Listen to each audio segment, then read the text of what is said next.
పీర్లు హసన్ హుసేన్ అంటోన్న ఊర్లు.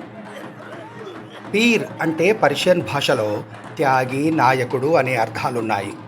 పచ్చటి వెదురుకర్రకు పైభాగంలో రాగి ఇత్తడితో కూడిన నెలవంక, కత్తి లేదా 5 వేళ్లు కలిగిన అరచేతి ఆకారాన్ని ఏర్పాటు చేసి రంగురంగుల బట్టలు, పూలమాలలు, ఇతరత్రా వస్తువులతో అలంకరించి అత్తరు వంటి సుగంధ ద్రవ్యాలను వాడి సాంబ్రాణి ధూపం వేసి సువాసన భరితంగా మార్చి వాటిని ధర్మం కోసం ప్రాణాలర్పించిన వారి త్యాగాలకు ప్రతీకలుగా భావించి మసీదుల్లో ప్రతిష్ఠిస్తారు. ఇదేమీ సంబరంగా చేసుకునే పండుగ కాదు. ఇస్లామిక్ క్యాలెండర్ ప్రకారము మొహర్రం అనబడే మొదటి నెలలో సంతాపాన్ని ప్రకటించుకునే ఒక విషాద ఘట్టం. దాదాపు 13.5 శతాబ్దాల క్రిందటి చారిత్రక సత్యం. హజ్రత్ మహమ్మద్ ప్రవక్త యొక్క కుమార్తె ఫాతిమా, అల్లుడు హజ్రత్ అలీల కుమారులే హజ్రత్ ఇమాం హసన్, హజ్రత్ ఇమాం హుసేన్లు. హజ్రత్ అలీ మరణాంతరము పెద్ద కుమారుడు హజ్రత్ ఇమాం హసన్ను ఖలీఫాగా ఎన్నుకున్నారు ప్రజలు. అయితే ఇది నచ్చని సిరియా గవర్నర్ ముఆవియా దేశంలో అంతర్యుద్ధాన్ని ప్రేరేపించాడు. అది గమనించి ముస్లింల మధ్య రక్తపాతం జరగకూడదని నిర్ణయించుకున్న హసన్, ముఆవియా బతికున్నంత వరకే పాలకుడు, ఆ తర్వాత ప్రజలే తమ తర్వాతి నాయకుని ఎన్నుకోవాల్సి ఉంటుందే తప్ప సంతాన వారసత్వం పనికిరాదు అనే శాంతి ఒప్పందంతో తన అధికారాన్ని ముఆవియాకు అప్పజెప్పారు. ఆ తర్వాత అన్నదమ్ములైన హసన్, హుస్సేన్లు ఇద్దరూ మదీనాకు వెళ్ళిపోయి రాజకీయాలకు దూరంగా ఆధ్యాత్మిక మతపర విషయాలకు మార్గదర్శకులుగా, నైతిక నాయకులుగా వెలుగొందారు. కొంతకాలానికి విషప్రయోగంతో అనుమానాస్పదంగా హజ్రత్ ఇమాం హసన్ మరణించారు. మరికొంతకాలానికి అనారోగ్యంతో మంచమెక్కిన ముఆవియా పూర్వం జరిగిన శాంతి ఒప్పందాన్ని పూర్తిగా ఉల్లంఘించి తన కుమారుడైన యాజిద్ను తదుపరి పాలకుడిగా ప్రకటించి కన్నుమూశారు. ఇక దుష్టుడైన యాజిద్ రాజుగా తన స్థానాన్ని సుస్థిరం చేసుకోవడానికి మహమ్మద్ ప్రవక్త చిన్నమనవడైన హజ్రత్ ఇమాం హుస్సేన్ మద్దతును ఆశించాడు.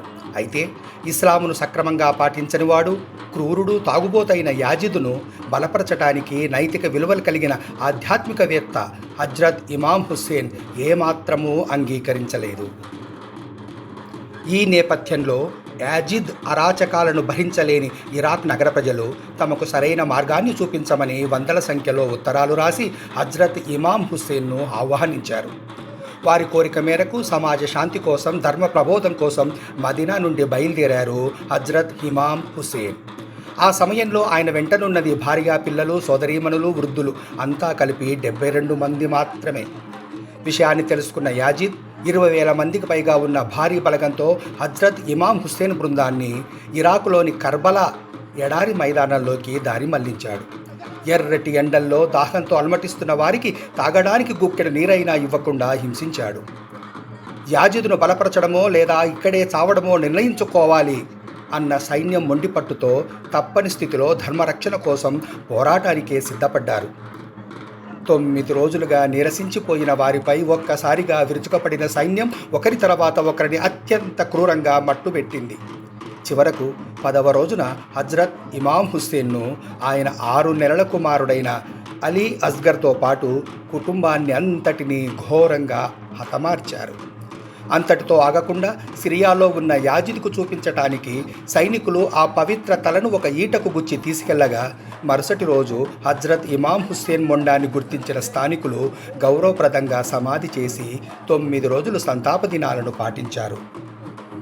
ముఆవియా కాలంలో సమాజ క్షేమాన్ని కాంక్షించి శాంతిని పాటించింది హజ్రత్ ఇమాం హసన్ అయితే, యాజిద్ కాలంలో అధర్మ పాలన అంగీకరించకుండా తన ప్రాణాలనే త్యాగం చేసింది హజ్రత్ ఇమాం హుస్సేన్. ఇన్నేళ్లు గడిచినా ప్రతి సంవత్సరం మొహర్రం నెలలో పీర్ల రూపంలో వారిని స్మరిస్తారు. పీర్ల ముందు ఏర్పాటు చేయబడిన నిప్పుల గుండం చుట్టూ లయబద్ధంగా ఆడుతారు. నిప్పులలో నడుస్తారు, కరుణరసాత్మకంగా పాడుతారు, హసన్, హుసేన్ అంటూ నినదిస్తారు. అల్లాహో దుల్హా పదాలనే అలై దులైగా పలుకుతూ ఉద్రేకంతో ఊగిపోతారు.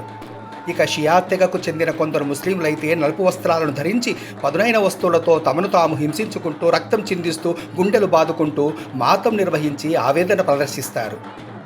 ఎప్పుడో 1346 సంవత్సరాల క్రిందట ఎక్కడో ముస్లిం ప్రాబల్యం ఉన్న దేశాల్లో జరిగిన సంఘటనే అయినప్పటికీ ఇప్పటికీ మన దగ్గర కుల మతాలకు అతీతంగా జరుపుకోవటం విశేషం. అందుకే హిందువులలో హసన్ హుసేన్ పేర్లు ఆషన్న ఊషన్నలుగా కనిపిస్తుండడం గమనార్హం. అలాగే 10వ రోజున పీర్లను నీట ముంచడం అనేది ఇస్లామిక్ సాంప్రదాయంలో లేకపోయినప్పటికీ స్థానిక హిందూ సంస్కృతి ప్రభావం వల్ల ఇలా జరుగుతుందని కూడా చెప్పుకోవచ్చు. జితేంద్ర.